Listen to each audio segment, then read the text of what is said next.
So, fun fact. Recently, Audio Boy was at a wedding and he had to get up and sing a song, much to his dismay. Chagrin. Yeah, sure, chagrin, dismay. And that happily leads us into our current topic of this episode, where we're going to talk about movies with songs in them. Play the intro! It's meandering movies. It's meandering movies. It's meandering movies. So won't you lend an ear? So today, everyone, on this wonderful podcast in which I have to have lots of energy, we have a sick Gary. Say hi, Gary. Yeah, full disclosure, guys, I'm ill. I got a cold yesterday, and then Man flu. I'm ill. Okay. So I'm going to be here more in spirit than in mental capacity. So much to the joy of everyone out there who's listening, I'm going to be doing most of the talking, apparently. And every so often, Gary's just going to talk about frogs, scrotums, and if he has one testicle or not. That's the mystery, apparently. This is what we talked about before we started recording. Question of the day, how many testicles do I have? Place your bets now, listeners, and we'll reveal the answer at the end of the show. Because apparently it's quite a hot topic in Gary's family that some know the answer and some don't. But yes, on today's episode, we are going to be discussing films. There's been a recent... What's your name? Oh, my name is Jin Fun. Jin Fun Gav. This is awful watching you flounder. And I'm Gary. I'm sick Gary. You're a sick Gary. I'm a sick boy. So there's been a recent run of films. Not musicals. Not musicals per se, but they've had musical moments to them. I think, did we talk about this fairly recently? They're jukebox musicals. Yes. I can never remember. We talk about so much shit, I can never remember if we talk about things on mic or not. And of course you're sick, so it makes it even more fun. How the fuck are you going to do a quiz tonight? That's what I can't wait for. You're going to do it. Nope. So yeah, this year alone, we've had films like Bohemian Rhapsody, Rocket Man, Yesterday, came out last year. And just recently I went and saw the film Blinded by the Light.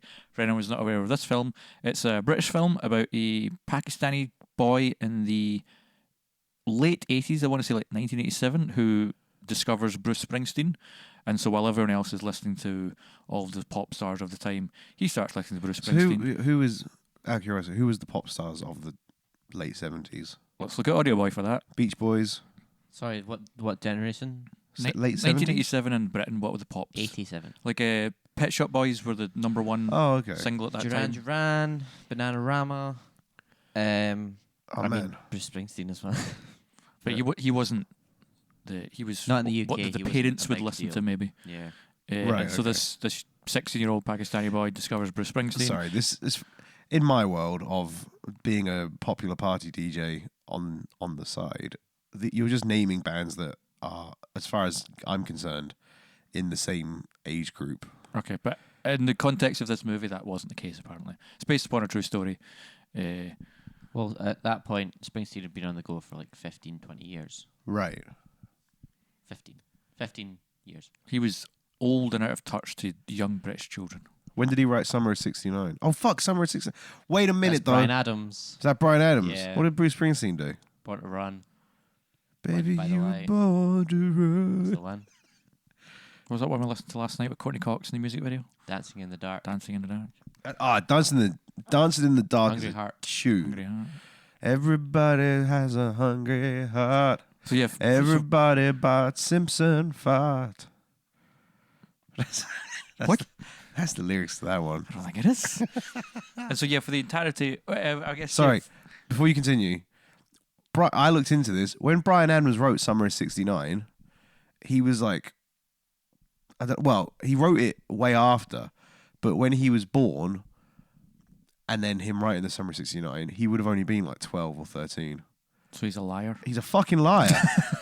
It fucks me off that. A lot of things fuck you off, I've learned since doing this podcast. He would have been 10 years old. 10 years old!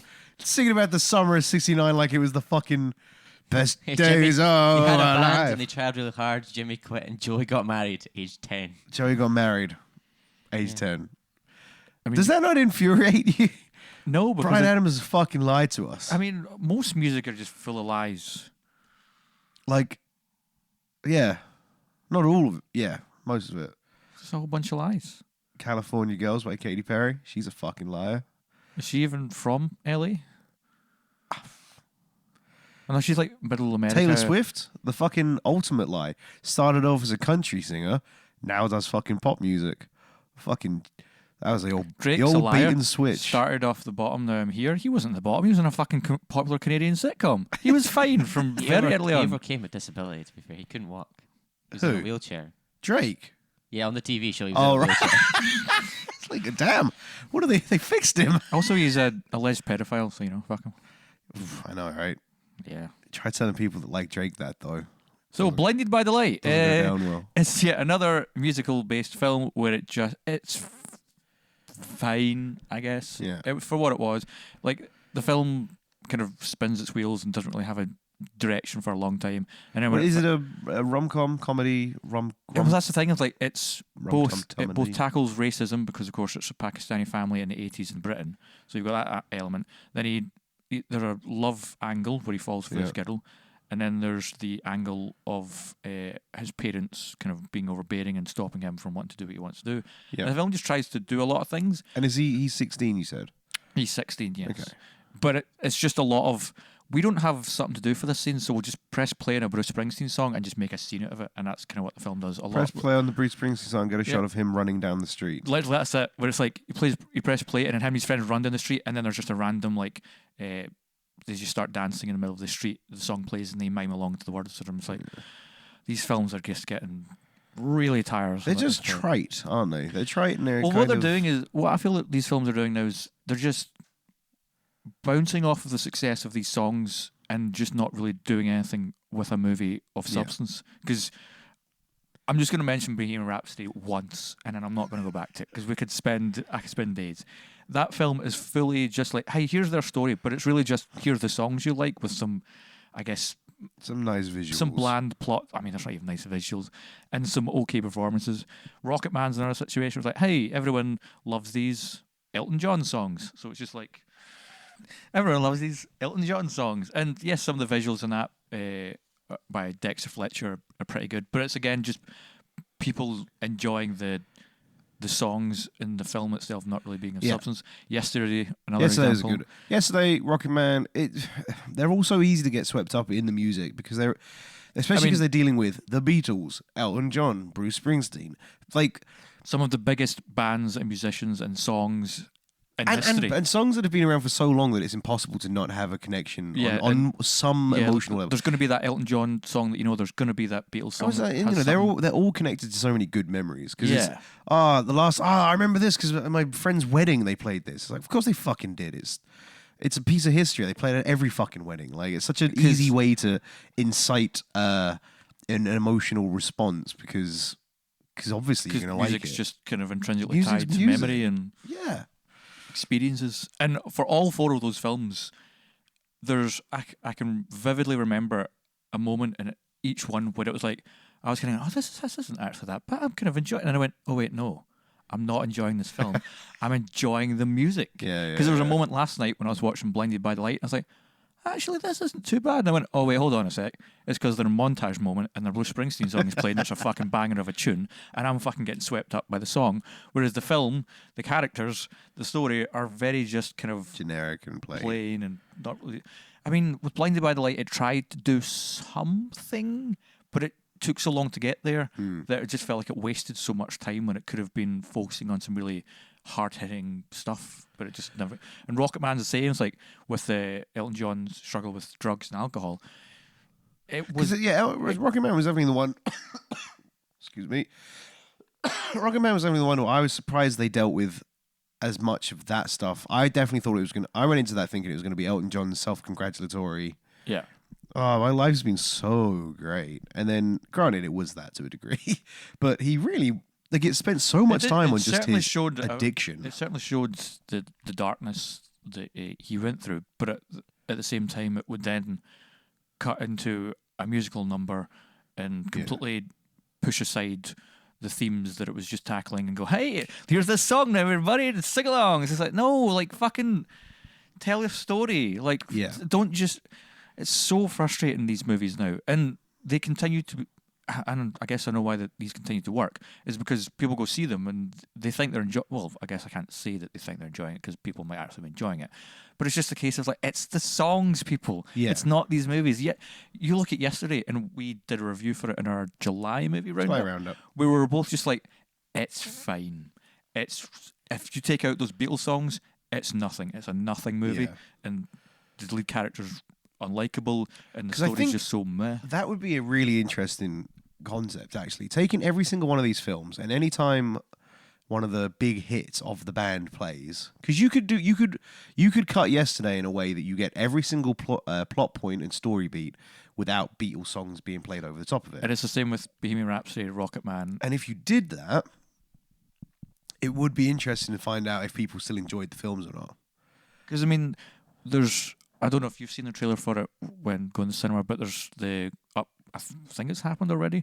There was the Rocket Man sing-along screenings where people go along and just sing along with the movie. One, I'd rather put nail guns on either side of my head and just pull the triggers until I run out of nails than go to that. But two, it's just like, well, that's what these films are at this point. They're just hyping you up with the music, and the film is secondary. And it's making an experience out of rather than making a movie. Yeah. Yeah. And I would... Have you seen Saw the Musical? You can buy tickets for it now. Saw the Musical? Sorry, not Saw the Musical. The Saw sing-along. What the movies Saw, where they torture and kill people? Yeah, honestly, I don't know. I've seen the advert for it. Right, Saw sing-along. What? Because you're right. I thought I seen it. There's a sing-along screening of Saw happening in Glasgow next month. It's 3rd of July, so it's happening in August. I don't know. I'm reading through this article very quickly. I can't even begin to guess what you would be singing along to.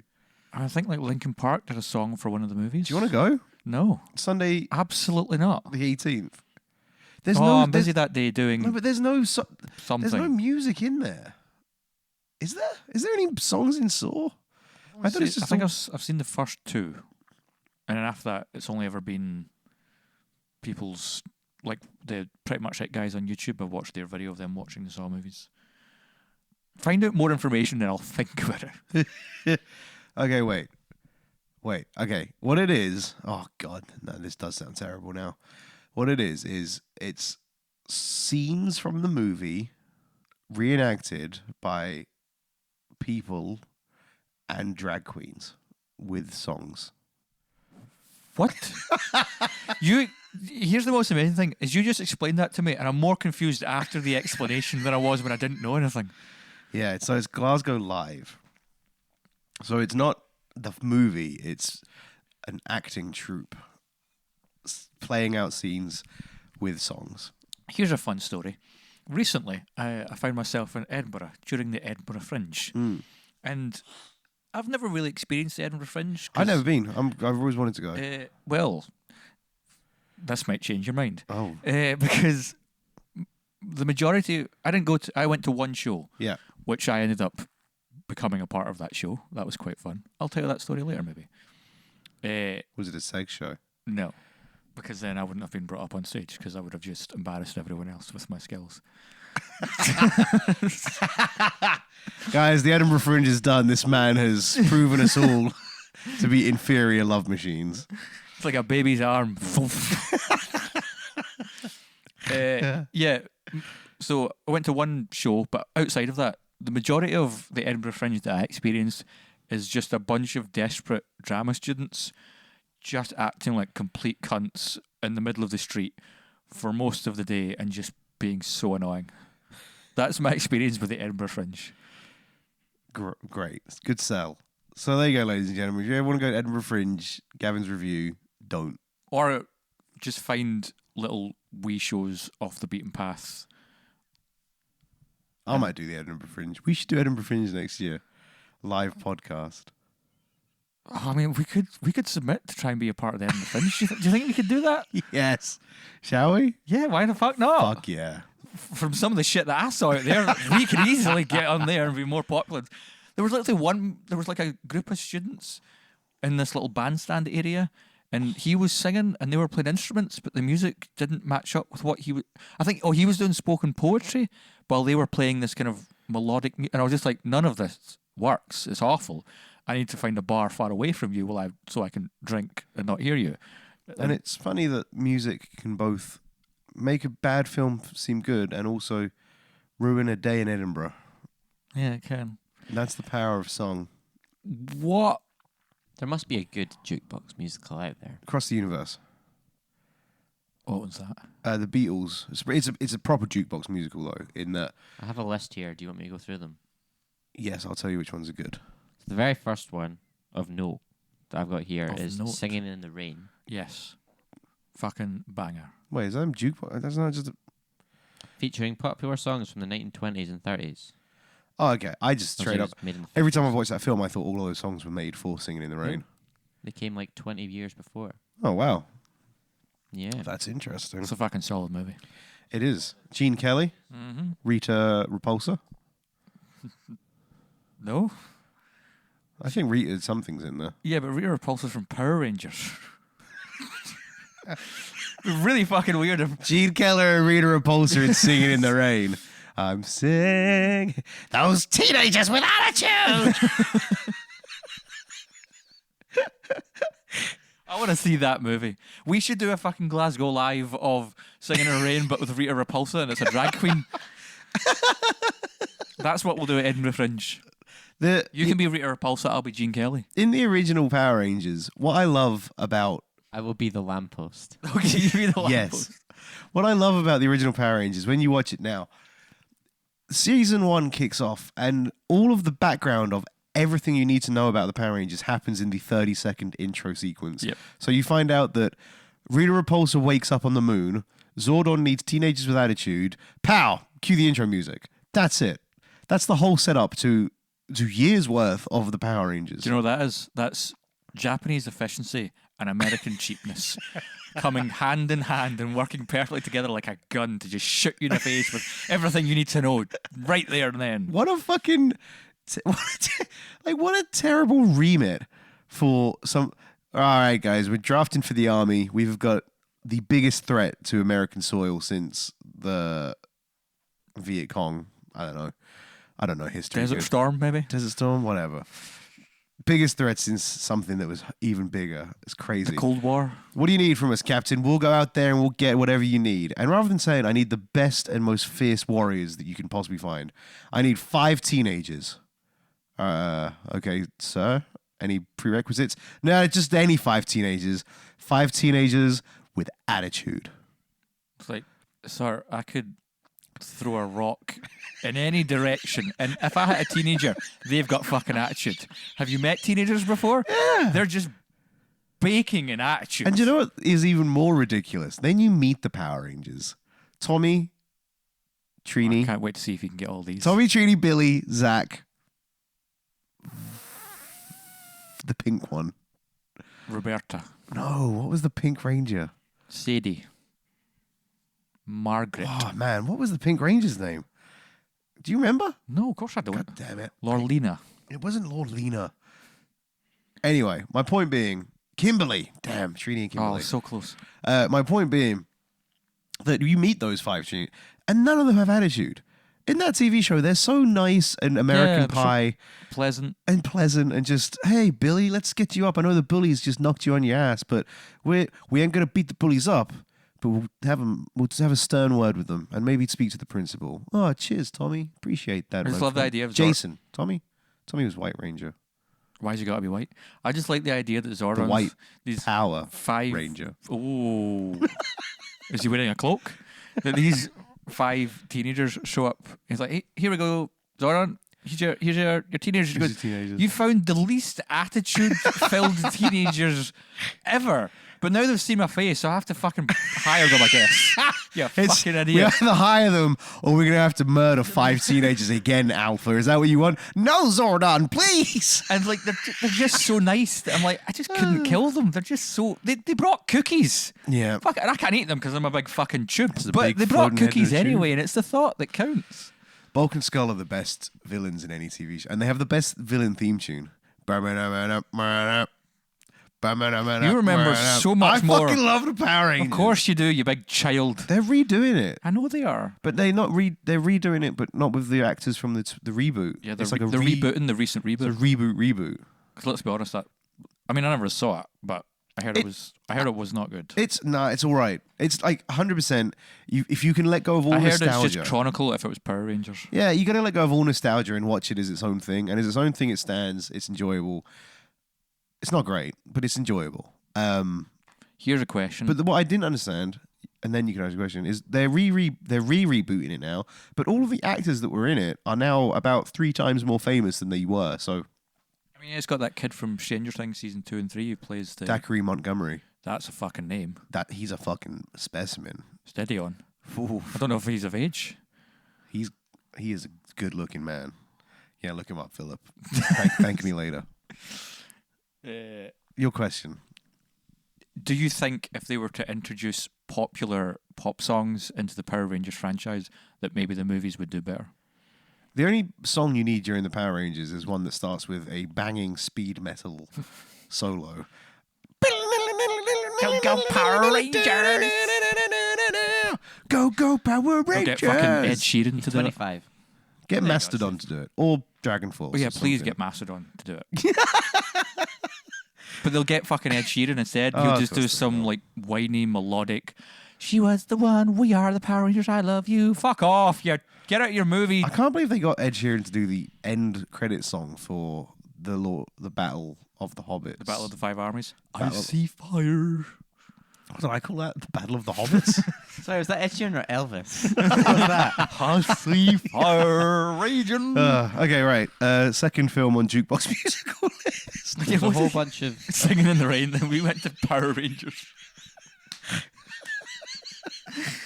Right. And Next I'm up. sober. there's a whole bunch of Beatles ones. So it's like Hard Day's Night, Help, Yellow Submarine, which is fantastic. Yellow Submarine is good. I've not seen any of these. It's great. Yellow Submarine's a trip. Yeah. You've seen, I guarantee you'll have seen things based off Yellow Submarine because it gets taken the piss out of constantly. Dewey Cox, Walk Hard story. Yeah. The bit where they go and take acid with the Beatles and then it goes into that weird animated bit. That's Yellow Submarine. I'm now Googling Yellow Submarine. Should. My favourite joke in all of the Dewey Cox Walk Hard story, and it's an ongoing joke that goes on throughout the film, is when every time they meet a new celebrity, obviously it's not that celebrity and it's nowhere near a good representation of that celebrity. So every single actor doing the celebrities, it's that the one rule of when you're doing impressions is don't say who you are. Yeah. Except in the Walk Hard Dewey Cox story, they meet oh my God, you're Paul McCartney from the Beatles. Paul McCartney. Yes, I am Paul McCartney from the Beatles. Paul McCartney, who's from Liverpool. Hi, that's me. That's a pretty good Paul McCartney. But they just do it fucking constantly. When he meets the guy that plays Malcolm in the Middle, and he's Buddy Frankie- Holly. That's it, Frankie Buddy Holly. He meets him. He's, oh my God, you're Buddy Holly. Exact same thing. Malcolm in the Middle, Frankie Muniz is like, hi, yeah, it is me. I'm Buddy Holly from Buddy Holly in the... Just every time. Imagine if that's how the world worked. Every time you met someone, they introduced themselves repeatedly. I mean, it would actually make life a lot easier because I don't remember people's names anymore. Oh, man. As the quiz master, the amount of people that come to my quizzes on a weekly basis who know me because I introduce myself at the beginning of every yeah. night as Hey, Quizmaster I'm Gary. Gary. Yeah. And then they talked for years at a time. And then eventually they're like, oh, you should come to my thing. Add me on Facebook. And I go, cool. It's been 2 years, and now I have to do the awkward thing of saying, "What is your name?" By the way, Did you do that with us? Huh? Oh yeah, definitely. There was a Definitely. long period of time in which you did not know my name. I knew Ryan. You knew Ryan. I knew Ryan first. You knew Claire because of our full Claire name. Louise. But you didn't. You definitely didn't know my name. No, didn't know his name. For Didn't know fucking his ages. name. I mean, some people still don't know his name because we don't use it most of the time. Yeah, definitely. So yeah, it's just Jordan. I knew Jordan early because she added me on Facebook. She got in See, I there. just don't have Facebook. You don't have Facebook. Next on the list. Son of Dracula. What? No. What the fuck's Son of I have Dracula? no idea. I'm going to name a lot of things you don't know. Wait, no, well, I need more information about the Son of Dracula. Son of When- Dracula, starring Harry Nilsson, Ringo Starr, Freddie Jones, Dennis What? Price, Susanna Lee. Yeah, but wait, what band? What music? Harry Nilsson. Well, it was his music in a Yeah. film called Son of Dracula, Yeah. starring Ringo Starr. Yeah. That's the most mind-boggling thing I've ever heard. I mean, I feel it's 1943. Oh my god! Or 1974. You know what you should do? See, I'm looking at the what do you call it? The What made you think that Ringo Starr was even alive in 1943? well, there's two movies called Son of Dracula. Son of Dracula. I think of ones you might know. Blues Brothers. There you go. Oh yeah, Blues Brothers, Blues fucking Brothers. shout. That's a Absolute. fucking shout. Purple Rain. Makes sense. Or Steven Spielberg's The Color Purple, very different movie. Barney the Dinosaur, purple is my favorite color. Another different movie that has purple in the name. What was that? What was your input there? One-eyed, one-heard, flying purple people eater. I Also a don't different know. song. For Purple Rain. Don't know what it I'm was. really ill. You were meant to be in charge of this Yeah. episode. Have you seen any Jukebox Musicals at all, apart from the ones that came out like this year? I don't know. You ever seen Spice World? Yes, Ah. I've seen Spice World. You You know that scene What a movie. from The Young Ones when the double-decker bus drives off the side of the cliff? I was Cliff! And For then Cliff such- Richard starts playing. yes, Classic. I was for such a long time convinced that that scene was in Spice World and not in The Young Ones. I was so That's, convinced there was a scene so in Spice fair. World where they drove a double-decker bus off the side of a cliff and died. But what's even weirder is that that scene isn't in Spice Girls the movie, but what scene is in Spice Girls the movie is the scene where aliens come down and the Spice Girls I think the aliens come down to blow up the planet and the Spice Girls teach them about love, respect and how to be at harmony with the humans of Earth. This brings us back to I really wish they drove that double-decker bus off the side of a fucking cliff. I mean, the Spice Girls were a phenomenon though. Yes, I know. Baby Spice, 'Cause I Scary lived- Spice. Much Ginger like used to, I Spice. lived in the UK when they were a thing. I mean, Audio Boy probably never experienced the Boy Spice. Spice Girls hype. What was the last one? Wait. Baby, Sporty, Ginger, Scary. Oh, Scary. Wait, I've missed another one now. Baby, Sporty, Ginger, Scary, Posh? Posh. Posh Spice. She seems to be the only one that's done all right for herself. Because she married David Beckham. Yeah, she's now, She didn't do all right for herself. She married into money and then well, she David already Beckham had money, continued and she to make married a into shit more ton of money. money. Yeah. And they've conglomerated their money into one massive business. She's the reason of- that the Spice Girls will never have a comeback, though. Well, she's a businesswoman. Because she's like, no, I'm never doing the Spice Girls again. We did it. We did our thing. Yeah. What are the rest of them up to? Mel B does... Scary Spice does, like, fitness She's videos. currently like on trial, I think. I What? think she assaulted someone. Fuck off. Yeah. Really? All right, well... I mean, did you watch that TV show, The Boys? yeah. Going off of that, it tells you everything that Spice Girls have been doing. Oh, yeah. Because that's an element to that show. Cherry. That's That's a weird element as well. It's such a good show, though, Carl Urban just spouting Spice Girls trivia. in that Cockney accent. A bad Cockney It's accent. fun, though. It works so well for the It is fun. tone of that show. If you haven't out there, watch The Boys. It's probably the best superhero thing to happen in a while. It is really good. You know what fucked me off about season 1 though? Not that this is a TV podcast. Not that we should. I talk mean, about it's like TV shows. it's like a short film. Yeah, but it's a short film that has the last episode missing. That season needs to be one more episode. This is true. The way that we won't spoil anything, but the way that show ends, it just feels like not an ending. It feels like the ending to the second last episode. Yeah. And like the thing is the and again, no spoilers. The Homelander stuff, So fucking good. so good. But where that finishes, that's the cliffhanger you'd expect in an episode finale, which is fine. Everything else Doesn't- is Just just left in limbo. yeah. There's a scene where like people escape, and you're like, oh, where's that gonna go? It Don't just find ends. You're like, wait, what happened? Season 2. Yeah. Yeah, but you're gonna it's gonna be like what, September next year for season 2? Well, I was talking to my mate Dave about it. Apparently, because I was making this whole argument. Everyone else I talked to says no, it's fine, and I went, no, well, it's not because now if it gets cancelled, Well, it's now the highest streamed Amazon exclusive series ever. really, Yeah, I can see that though. It is good. It's a good show. yeah, and people are talking about it. And it's From got that so- episode 1, and I will say this spoiler because it's not a spoiler. After this, sneeze. Sorry, man. Did I just peek that out to all hell? When right in the very first episode when A-Train runs through that woman. Mm-hmm. Holy fuck. Yeah. Fuck, man. What I love about that show is it doesn't pull any punches Yeah. ever. It just gets darker and darker and more fucked up. And I was just like, give me it. And more fun. Weirdly. It just gets funner and funner. Yeah, and it's so well written. Like, those characters have some real, like, Homelander. Yeah. I think might be the best character in that show because of just, it's like if you're watching a god who had fallen and become Satan. It's like you're watching the fall of Michael from the heavens. It's a trope that I really enjoy. I think that's why Watchmen did so well, though. Like, watching any superhero film where the premise is superheroes, but what if they're just as fucked as us because they still live in our world? Yeah, they still live in the real world and they still have vices like drugs, women, money. It's like, yeah, it's such a good concept. Except these ones are also superpowered, so they can run circles around us. It's fucking brilliant. it's that is a show that has just holds you with such tension for so long because anytime your normal human characters, i.e. the boys, are in the vicinity of any of the superhero people, you're just kind of tense up. You're like, they could click their finger and turn you into mulch, and it just holds you. It is good. Fun fact: I watched the Hunger Games. You poor bastard. Dude, I was just fancied watching them. Did you? I don't know why. And first one, Jennifer Lawrence is the fucking worst part of that. I mean, there's nothing good about that movie. I don't know. No, dude, I disagree. That first one, after a rewatch now, I was like, that's shot really well. Like, the whole film is shot in a despairing grayscape because that's what it's meant to be putting out. It's surprisingly good. I remember I watched that first one and people were like so hyped for it. And I'd never read the books. I had no context for it. So I just went in to watch this fucking young adult shite.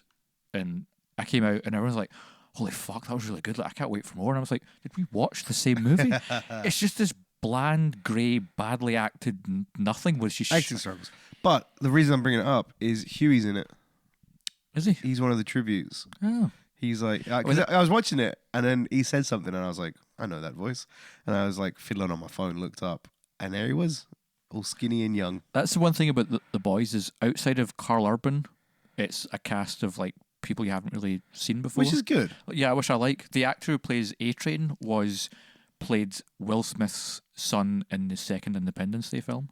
Oh, is that him? And then the woman who's in charge of the big company, she's been in a whole bunch of stuff. But it's just like, and then outside of those, I'm just like, I don't really know, which I like. I don't really know these people. It's sometimes good. Better. Next Jukebox Musical.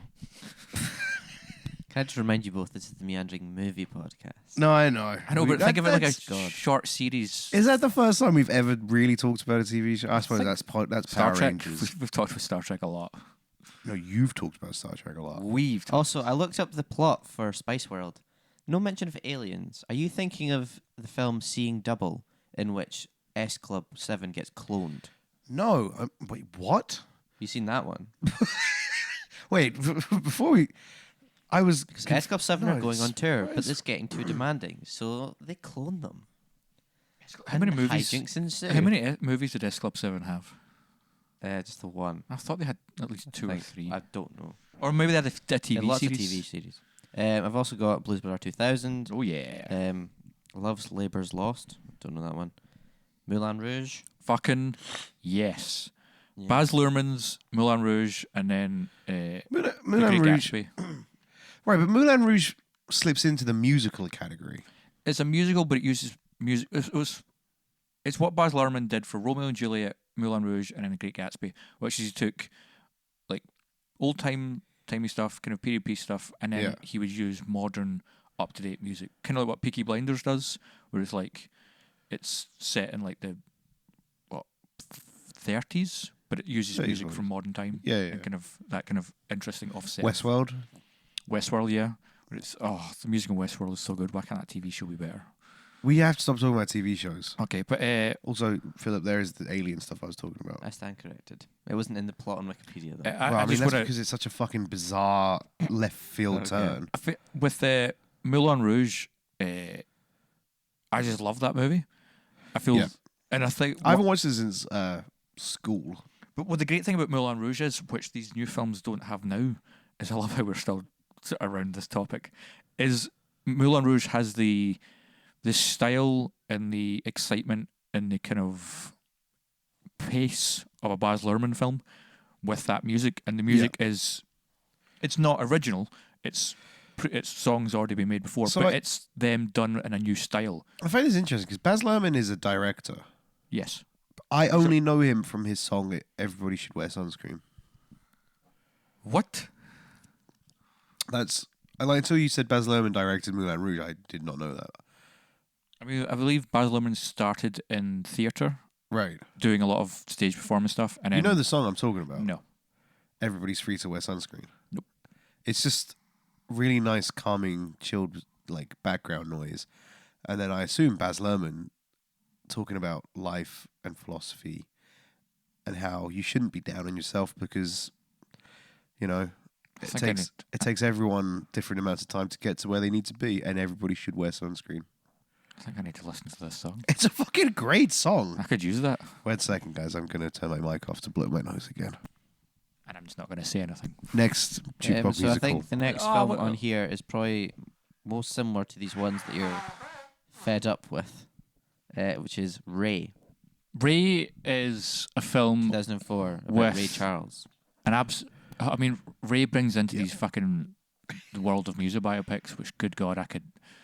Oh, Ray has a brilliant performance by Jamie Foxx. I was about to say Jamie Lee Fox because it's Jamie Lee Fox, Jamie Lee Curtis, Jamie Lee Curtis. but Jamie Foxx. Can you imagine that recasting? Fucking Jamie Lee Curtis is Ray Charles. Thank you. Sorry, aside. Another TV aside. A lot of TV in this episode today. When Abed in Community dresses up like Jamie Lee Curtis, it's uncanny. Frightening. It's bizarre. Also, his Nicolas Cage impression. His Nicholas that whole episode where they get them to dress up like celebrities, every single one of them is spot on. Yeah. Britta as Michael Jackson is another fucking perfect. And Troy is also as Michael Jackson. And all these people have been in movies, so it still counts. They have all been in movies. Yeah. Jamie Foxx, astonishing performance, but it's the same problem that all these music biopics have. It has to span too much time, it has to cram in all the songs you know, and in the end, there's no substance, there's no plot. It's just songs that you know with a kind of basic story. Weird add-on to Ray. Did you see that Bruce Lee film with Bob Hoskins, Unleashed? Morgan Freeman, Bob Hoskins, maybe not Bruce Lee, sorry, Jet Li. Idiot. You racist bastard. No, the Lee got me. When I said Bruce Lee, I was like, it's not spelled like that. I was like, which Lee is it? Jet Li. Jet Li, Bob Hoskins, Morgan Freeman. Seen that? Unleashed? Jet Li's a martial artist. Of course he is. Bob Hoskins. He's not exactly going to be a chef. Bob Hoskins has a collar that he keeps Jet Li. He puts a collar on his neck. And when Bob Hoskins goes to do his racket gangster shit, they go, I ain't paying you no money, Bob Hoskins. And he takes the collar off and he's like, get him. And Jet Li goes all sick on them. He's like a guard dog. And then eventually they go down to this old piano maker played by Morgan Freeman. And the piano maker is blind, but is like a great pianist. And I remember watching it thinking, why have you made him Ray Charles, but he's not Ray Charles? Like, why have you made it so close to Ray Charles? There's no need for it. There's such a weird. They're obviously drawing the parallel, but they can't call him Ray Charles. In my many movie travels, of which there's been a fair few, I have spent time with Jet Li. Not personally, just with his movies. Yeah. But it would be nice if it was personal. Apparently he's ill. Get well soon, Jet Li. We're rooting for you, man. You're a boy. Peace, love. You're part of the Meandering movie crew. Me, Gary, Audio Boy, and Jet Li. Yeah, he sits in the odd episode. We just want you to know that, like, when you listen to this sick in hospital, and you asked us to do this shout out, we tried to make it as natural as possible, but we love you, Jet Li. Respect and love. Respect and love. Good vibes. So to summarise, the cast of the Meandering Movie Podcast is myself, Gary, Audio Boy, Jet Li, and Brendan Fraser. And together, the five of us will take over the world. Together, the five of us make Captain Planet. He's our hero. Also, the picture of Brendan Fraser with a horse. We have to have the horse here as well. Fuck me, that photo. So good. That's going up this week yeah, on the Facebook. with my many movie travels, I've spent time with Jet Li, and I have seen a lot of Jet Li movies, and I couldn't, for the life of me, distinguish one from the other because it's just a lot of. I mean, one's got Bob Hoskins and Morgan Freeman in it. So there could be another one with Bob Hoskins and Morgan Freeman. You don't know with Jet Li movies because it's just like, here's a bizarre plot and Jet Li kicks things in it. At least with a Jackie Chan film, there's easy ways to distinguish them. I feel with Jet Li movies, a lot of them is just like an adjective as the title and then reasons to happen for him to kick something. I'm with you. Because what's the other one? There's another Jet Li film where I want to say it's like a Romeo. Maybe Romeo Must Die. Sure. Yeah. Anyway, whole film goes on. 1,000 reasons to show martial arts scenes. Yep. What else are they? And then in the final scene, they do. You know what Mortal Kombat 10 made famous, where the fatalities go slow mo, and then you see the fist hit the face, and then all the bone crack in an X-ray. It did that. And I remember watching it being like, that was awesome. I was like, give me another one of them. And it just does it once. It shows you a guy's spine breaking because Jet Li kicks him in the head. Do you know why that is? Because they spent all of their money on that one effect and thought, fuck it, we don't have the time or money to do it again. Yeah, moving on. But it's a good scene. Jet Li roundhouse kicks a guy as he's falling in the head, and the guy spine snaps. What a way to go, though, right? Next, roundhouse jukebox. kicked while an X-ray machine just happens to be in the corner, so you can see it all happen. Next Jukebox Musical. Walk the Line. With Fucking- Tom Hiddleston. Got to be one of the best. Wait, what? Dewey Not Cox? Tom Hiddleston. Nope. Dewey You're Cox. thinking of a different film. Walk Hard. No, wait, This is fuck. Joaquin Phoenix and Reese Witherspoon. What's the one that Tom Hiddleston does? Thor. Shut up. Get away from me. Well, that's the one based on Hank Williams. Yeah, what's that one? I was thinking I'm sure it's called Walk something as well. Dewey Cox story, Walk Hard. No, it's not the Dewey Cox story, Walk Hard. Which might be the best music biopic. I Saw the Light. I saw. Oh god. Okay, so we'll just skip over Walk the Line because Joaquin Phoenix is great in that movie, but once again, the rest of the movie's bleh. There's a lot of jukebox musicals. I didn't notice this.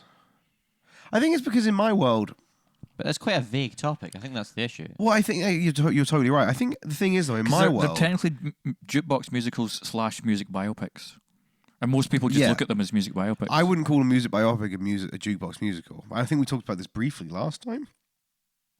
Maybe we talked about this, I'm sure, recently. I think there's a musical which is, I would say, like brand new music written for a film, or like I think Moulin Rouge is the perfect example of a jukebox musical because it's like, here are existing songs, but we've now put our twist and interpretation on them, and then put them into a story and characters where they shouldn't fit, but they do fit. Yeah, totally. But that's what I would call a jukebox music, which is why I like Across the Universe. I really like Across the Universe uses Beatles songs when they are thematically. That was next on here, yeah. Was it? They're thematically You don't good. include Happy Feet. You don't need to include Happy Feet, but the actual story has nothing to do. with the George Beatles. Miller would prefer you didn't because he might kill himself if you do. Happy Feet, was it Happy Feet 2? Happy Feet 2, the wrestling one. It's either 2 or 3. I've never seen any of the Happy Feet. Well, very quickly, Happy Feet. Is there a third one? Well, then it must be Happy Feet 2. Okay. But no, wait, was it Surf's Up? There's definitely not a third one. Or Surf's Up 2. We should have fucking done Happy Feet and Surf's Up on our Twinography episode. Yeah. There's another one. Surf's Up 2, wrestle. John Cena, Undertaker, and somebody else have cameos. No, I don't know why. I was Gavin. about to ask, but you don't know. Brad Pitt as well. It's Brad Pitt. He's in Happy Feet too. Oh my Yeah. god! I've not seen any of the. I think I watched the end of Happy Feet ones, the end of Happy Feet one where one of the penguin dances, and it went on for about 15 minutes. I swear. I think it's just watching it this was little animated Elijah penguin. Wood and Robin Williams in those movies. Really? All I know is George Miller, director of the Mad Max films, was just like, I couldn't do another one because if I had to, I would have rather have killed myself. I was like, yep. That's how. Not This that's is the how. man who spent 12 years trying to get Fury Road made, and still he's like, can't do more Happy Feet. I'll happily do more Mad Max, can't do more Happy Feet. Do you know why Bill Murray's in the Garfield films? Yeah, because he thought it was the by Jeff Coen brothers. One of the Coen brothers, but it's Jeff Cohen with a H, and he's just a fucking random screenwriter that nobody I think we've fucking talked knows about of. that before in the podcast. Oh, it's such a good fact. Do you know what's What a amazing is fact. you and I are both. I think we've talked about that. I'm not sure. And every time I look over at Audio Boy, he's either like nods or shakes his head because he knows he's got this encyclopedic knowledge of all the shit we've said to each other in this fucking train wreck of a thing. Next Jukebox Musical. What I want to know is why is Across the Universe so much better than Yesterday? You've seen them both, right? Yeah. Why is that one so much better? I think because Yesterday feels a bit self-congratulatory, and it's all about how amazing the Beatles are, and it's just, as we spoke about in the July movie roundup, it just feels like a fucking, hey, look how good it is, and everything turns out nice. Whereas Across the Universe, you could take out the songs. You need to replace them with scenes explaining what's happening. Because, for example, there's a scene where they go to a bowling alley, the main character and the love interest, and I've just seen a face starts playing, and then they act it out, and the song and dance kicks off, and you could do that whole scene without I've just seen a face, and as long as you had a bit where, But it's exposition through the music. as long as you had the exposition of him saying, Character development through the music. oh man, I think I'm falling in love with this girl, I still think the film would be enjoyable. It goes on a bit too long, but then that's probably artificially extended by the fact that they've got 3-minute songs every 10 minutes. Like, but yeah, I just like it. It's just a nice love story. Whereas Yesterday was trite and unmotivational. Did you feel the same with Blinded by the Light, where the music was unnecessary and had no character development or exposition? The music played for the sake of music playing most of the time. Yeah. Okay. And don't get me wrong, Across the Universe has a few moments of that. Because I'm going to talk about Across the Universe the most, because it's one of the few jukebox musicals I do really like. But it still has those moments where they do benefit of Mr. Kite at one point, where the characters walk into a It's a bold circus tent. choice. It's a fucking bold choice. They walk into a circus tent, and Eddie Izzard appears as course the he does. ringmaster, and he sings the benefit of Mr. Kite. And that whole sequence is... It's just in there because they obviously wanted to do the benefit of Yeah. Mr. Kite. That's it. That's why a lot of these music biopics / jukebox musicals are at this point. It's like, Yeah. hey, this song's good. Let's have a scene happen so we can do that song. Sorry, the more I think about Across the Universe, that film's bonkers. Bono appears and sings I Am the Walrus at one point. That doesn't make me want to watch it. It's fucking... The more I think about it, there's a lot of celebrities that appear throughout that film. I mean, yeah, there's probably the opportunity. Like, hey, be in this movie. You can sing a Beatles song. And they're like, okay. Yeah, sweet. Jimi Hendrix is in it. Well, no, it's not. Sorry. It's a guy that's very I was gonna clearly say meant to Jimi be Hendrix Oh, was is that where definitely not in he plays Sergeant Pepper's? Is that where that scene's I think from? Maybe, yeah. 'Cause, yeah, it's about them. Yeah. Is Jimi Hendrix in it? I think it's either There's a Jimmy... scene. Or it's a guy that's meant to be Jimi Hendrix. Yeah, there's a guy. Because I was wondering, like, when was this Playing. film made? Yeah. It was made in 2007. Yeah, but it's a definitely guy not that's Jimi a guy Hendrix. that's very... Maybe his son. very clearly inspired by Jimi Hendrix doing Jimi Hendrix stuff. Mhm. Like the whole film. But yeah. What else do you want to talk about, Gavin? I feel like we have... Mamma Mia. Here we go again. Mamma As Mia- a fan, I don't know the Mamma Mia words. is in the same camp as Bohemian Rhapsody, which is They're very different films. They are very different films. no, they are both absolute garbage in every single, from top to bottom garbage. And there's just some ABBA songs or some Queen songs that people like, and they think the movie's good because of that. It's not. It's just absolute garbage There's movie. character development and exposition through the songs in Mamma Mia. Yeah. Pierce Weirdly- Brosnan kills an animal live on camera. Every What? time he opens his mouth. Oh, right. He's not the best singer in the world. Oh, man. We all And he's admit going to that. be in, what's the movie he's just got cast in? James He's Bond. they're doing a Eurovision movie, and Pierce Oh, Brosnan's, fuck, yeah. Pierce Brosnan's been cast in that. And I'm like, as long as he's not singing, maybe he's playing Terry Wogan. Hopefully that's the case, because he can't fucking sing. I like Mamma Mia. I Do- love Mamma Mia. But Do you like the this is- movie Mamma Mia, or do you like, I like all of it. I'm not a huge fan of ABBA, but I like Mamma Mia. I mean, I know. But then this is where I get confused with the jukebox have musical a argument. troubled past with a Mamma Mia. Because Mamma Mia feels like a musical to me.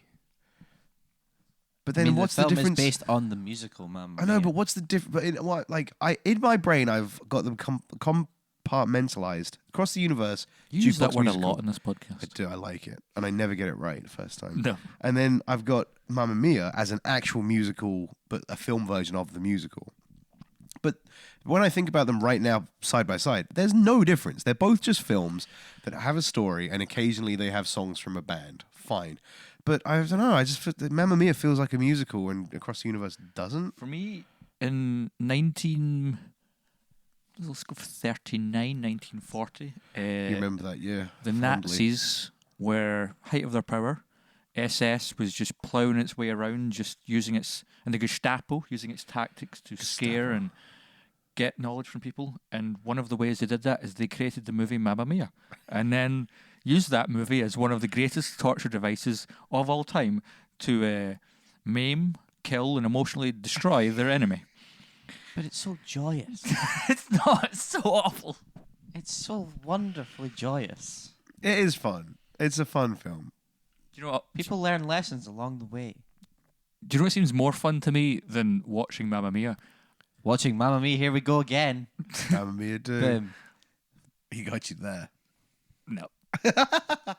You know what fucked me off about Mamma Mia too? The fact that it had the most depressing ending in a movie I've ever seen. I mean, did it? Yeah. But the party goes ahead. But it's real sad. It's The not that bit where sad. like she's getting christened and stuff. On the drowner. It's like it's supposed to be all like feel good, and it's like it doesn't matter, like, you know, she could raise this baby on her own and stuff. And it was just depressing. I don't remember that. I remember Felt being pretty so inspired. bad for No, the what character. fucked me off is Meryl Streep is it throughout all the trailers, and then at the beginning of the film, they go, Oh yeah, she died. "Ah, yeah, This can't is the believe greatest movie ever made. can't, Then can't believe that she died of cancer last year. Guess we're gonna have to do Mamma Mia 2 without her." And then Pierce Brosnan, Colin Firth, Colin Firth, Stellan Skarsgård. Stella Skarsgård all go, "Don't worry, we're still here for you." And then the two friends turn up, and it's basically the first film again, except there's a party. And what's her name? Lily James. James. Lily James is in it. Killing it. Julie James. Jilly James. Jilly Lames. Is that a rap name? Hey, I'm Julie James. I read a thing online the other day, which is your rap name is the colour shirt you're wearing and the last thing you ate. So I'm Mustard. I'm black macaroni cheese. That's a crap one. But mine's not better. Mine's black pesto pasta with mushroom. I like you got the with mushroom. That sounds nice, actually. It's pretty good. Mine is black mac and cheese with a wee bit of black cracked pepper. In summary, Want me to keep going here? I've got a few more you can talk about if you want. Go for it. Which is We're getting up to speed. Anyway. Romeo and Juliet. Oh, fuck off. That's just a fucking music. That's not a jukebox juke- musical. How? It's Oh, got because it a uses song. popular songs How and is it a not... musical? What's the difference? Maybe music... Right, maybe the difference between a musical is like The Lion King. Songs made for the film. Jukebox musical just is like, fuck it, we're going to... Trolls, par exemple. Oh, wait, no. Trolls got songs written for it. Trolls is on this Justin list. Timberlake wrote songs for that, I think. But then it uses other songs, right? What about Smallfoot? Smallfoot's a musical. Okay. Not on this list. But not too small. It's not on the list because Smallfoot had original songs written for it.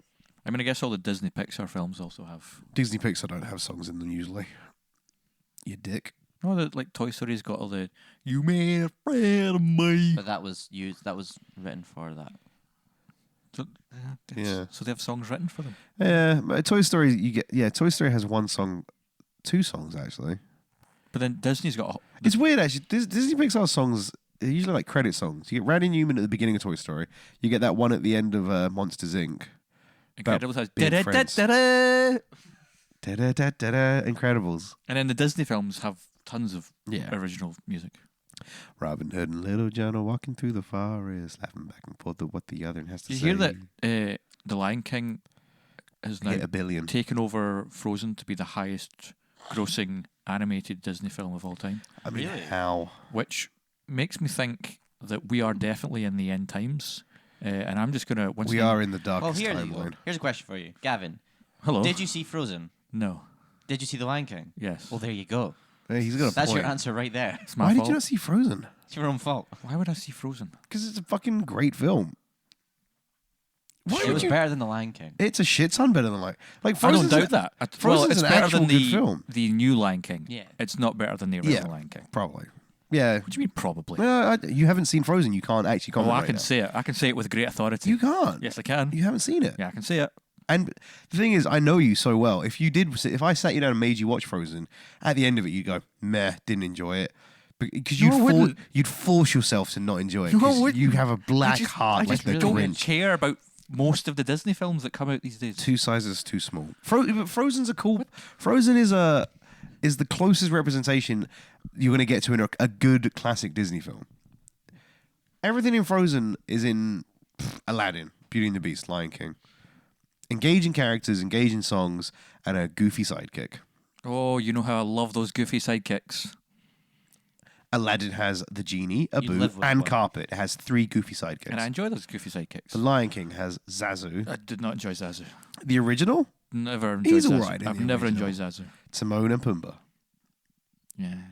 Oh, fuck off. Timon, you can't say The Lion King's a great film and then not enjoy 3 of the main parts of it. I mean, yeah, I'll give you yes, Timon and Pumbaa, yes, Zazu, no. Okay, fine. Beauty and the Beast. Lumiere. No, absolutely not. Nothing. Lumiere's a fucking masterpiece of cinema. Cogsworth. Good. No. Lumiere and Cogsworth. When Cogsworth gave him the tour, and he goes, "This is from the Baroque period, and as I always like to say, if it's not Baroque, don't fix it." And he turns around, and Belle and Lumiere have just fucked off because he's boring. What?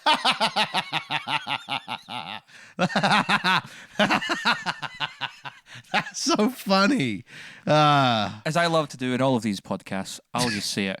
Apart from the movement of that movie, the Beauty and the Beast animated film, because I never saw the live action one, pretty not good. Pretty not good. Oh, get out of this Pretty not fucking good. flat. How Maybe do you you say that? preferred 2012's Pitch Perfect. Pitch Perfect's a fucking baller I've as never well. seen any of the Never Pitch seen it Perfect because it's got a movies. female cast and it looked like a girly film, and I don't watch girly films. Said Gary, not me. I've seen all these. Here's my story with Pitch Perfect. I attempted to watch the first one, then got too grossed out by all the vomiting and decided never to watch them again. There's so much vomiting. Is there a lot of vomiting in there? that movie? Yeah. I don't Like, remember you that start much. with vomiting, and there's a whole scene. I know there's a whole scene in which people just keep throwing up, and then someone is just like making a snow angel and vomit in this thing, and I'm like, that sounds movie are you- this- disgusting. I do not I have remember any never of seen that. Pitch Yeah. Perfect, but this sounds like you watched a snuff film No, this called Pitch Perfect. happens in this film. Did you watch Hostel? Maybe you watched Hostel. Because there's a lot of throwing up in that. Keep going. Yeah, Sunshine on Leith. I didn't see it. More, yeah. Jersey Boys, Working on Sunshine, Pitch Perfect I can't 2. believe Jersey Boys was directed by Clint Eastwood. Straight Outta Compton. Was it? Yeah, it was. Straight Outta Compton, again, it's the music by a big problem. Great actors, good performances. It spans too much time, it gets lost, and you just don't care by the end. Also, it's got so many wanky scenes where they say the song title Yeah. and then they like practically wink at the The camera. thing where they're all in the sound booth, he's like, "Hey, that's a pretty good song. What are you gonna call it?" And then it just, "Fuck the Paul." It's just like, okay, well, we got it. Yep. Okay. My favorite one, and we definitely have talked about this, is they're in the car and he's like, "Hey man, you want some of this blunt?" And he's like, "Yeah, man." Oh damn, son. He's like, "Yeah, man, it's the chronic." And then, oh fuck, it's not Snoop Dogg. It's fucking whoever's in that film and goes, "Get us back to the recording studio right now." Fucking Fuck driving off. montage. Fuck off, man. It's about the chronic. Yeah, Straight Outta Compton was massively overrated. Yeah. The music's good, of Now we're course. kind of up to date, essentially, yeah. We've mentioned everything else. What about your favourite movie of all time, The Greatest Showman? Does that count?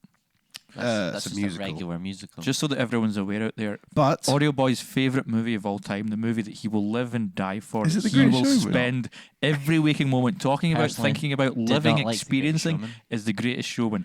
If you ever want to have a conversation with Audio Boy about The Greatest Showman, please do it because he loves that movie so fucking much. He loves it. I think it glorifies a bad person. P.T. Barnum. Yeah. What a fucking name, though. It's not his real name. I don't know where to go after that. Is it this point you say, what was his real name? What was his real name? Stan. Was it? No, It was Arnhem. Arnhem. Leon. Arnhem Barnum. Arnhem Arnhem Zola. Barnum. My name's Arnhem Barnum, and I'm here to show you a little show. However, on that point, this is the one thing I was going to say at the very beginning of this episode, and then we talked about a lot of different things that I forgot until right now.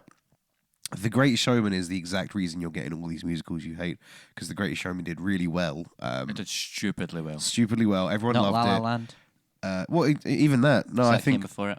was La La Land before The Greatest Showman? Yeah. Yeah. Well, regardless, Greatest Showman's the reason, because Greatest Showman appealed to the masses, had a soundtrack that sounded like it was written by half of Take That, and Audio Boy's favourite music writing duo for all these movies currently.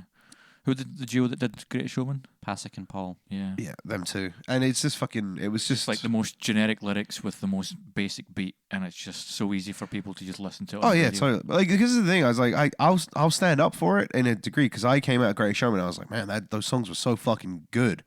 And then I was talking to Hannah about it, and she's like, yeah, we should listen to them. I was like, yeah, we should. And we never have. We've never, not even once gone onto Spotify and listened to them, because I realized they weren't good, but they were catchy. And that That's the doesn't. thing. of it. Those two things are not They're synonymous. very different. Like, it's a catchy song and it's a good song. So yeah, right. Do the summary. Let's get. I'm fucking ill. Uh, I told you I'd perk up though. That's true. You rallied. Yeah, these movies, stop, please. That's all I have to say.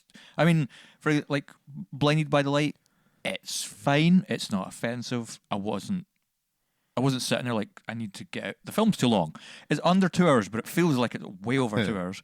I'm just like, but it's such a nothing movie. Yeah. Yesterday, it's fine. It's not offensive. It's too long, but I walked out of being like, this is a nothing movie. Yeah. Rocket Man, it's fine, but it's a nothing.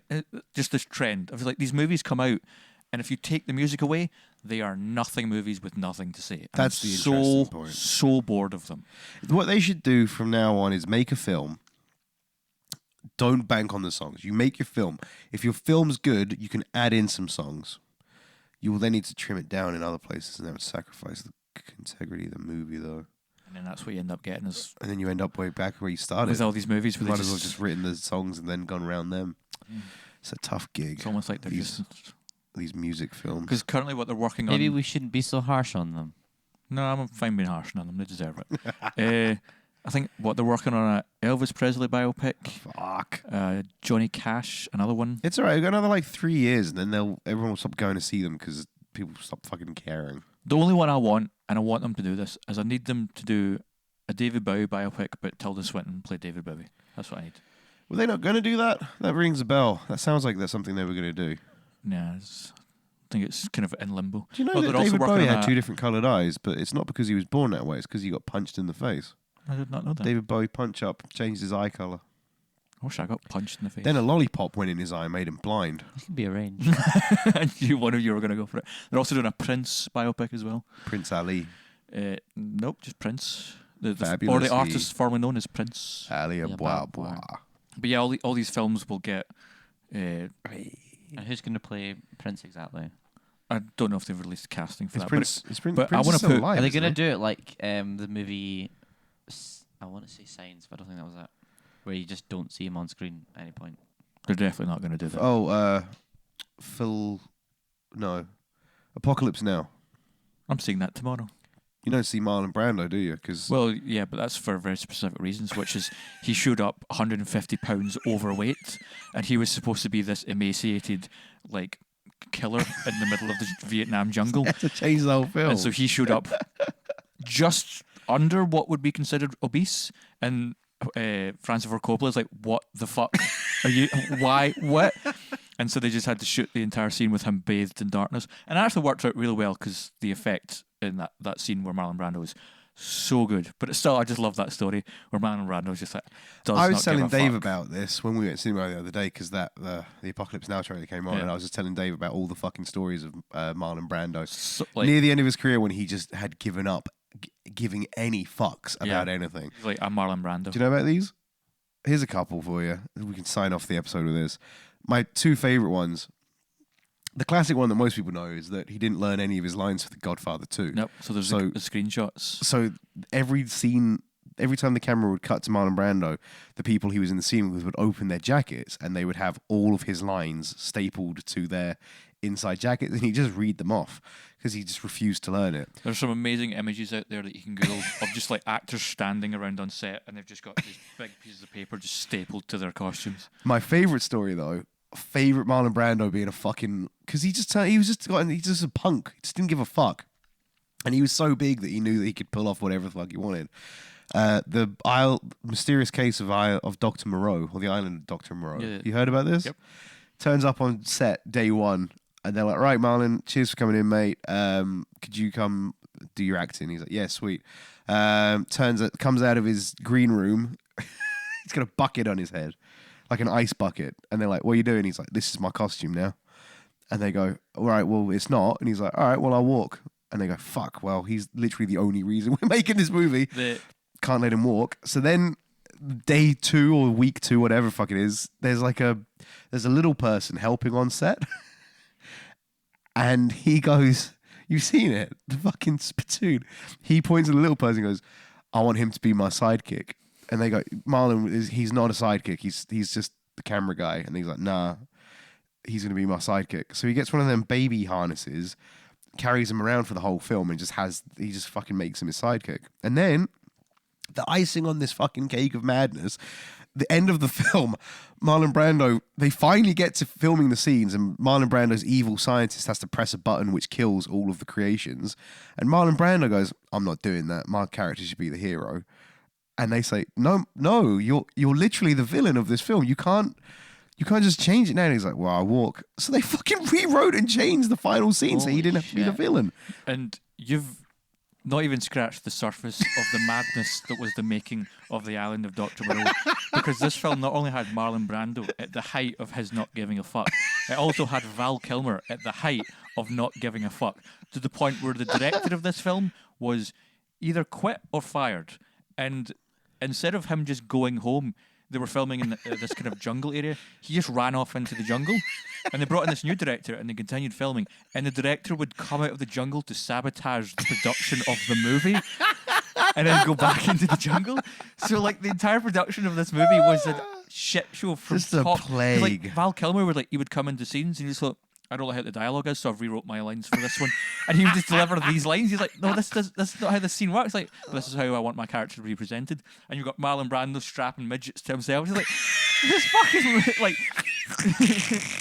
Here's what I would recommend. I want you to watch The Island of Dr. Moreau, and then after you've done that, you watch the documentary about the making of The Island of Dr. Moreau, because the documentary is incredible. It's one of the greatest documentaries I've ever watched in my life about the making of The Island of Dr. Moreau, with the previous directors hiding in trees while they're filming this movie.